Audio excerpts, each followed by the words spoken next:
He never wanted to lead you to God. He wanted to replace him. That man wasn't covering. He was a cage. He wrapped his narcissism in scripture, weaponized your faith, and called it divine order. But don't let the Bible in his hands fool you. He wasn't trying to build a home. He was trying to build a throne. One where he was king, you were the servant, and God was just the costume he wore to keep you quiet. I'm Jacob Riante. I'm a dating coach, and it don't matter if the men don't get it. Ladies, this message is for you. This is how it starts. He doesn't love your heart.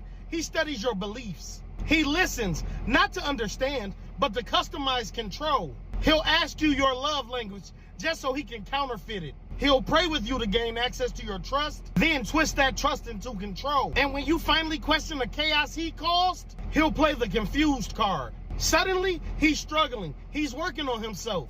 He needs grace, but don't be fooled. He's not spiritually immature. He's strategically manipulative. He'll quote, "Wives, submit to your husbands," but skip over, "Husbands, love your wives as Christ loved the church," because sacrifice is too expensive for a man who only came to consume you. He'll isolate you from the community, call your pastor biased, and say, "God told me we're all we need." Translation, he wants you dependent, not discerning, because discernment is dangerous to a man who survives on deception. Then there's the silence, the gaslighting, the love bombing, the spiritual guilt trips that sounds like, "God put me in your life." Don't ruin it with doubt. No, sir, God didn't send you. You just knew her type. These men don't date to partner. They date to drain. They mirror your prayers, mimic your values, and morph into your dream man until the moment you need emotional maturity. Then suddenly, you're too much, not patient or attacking his character. But here's what they hate. Women waking up.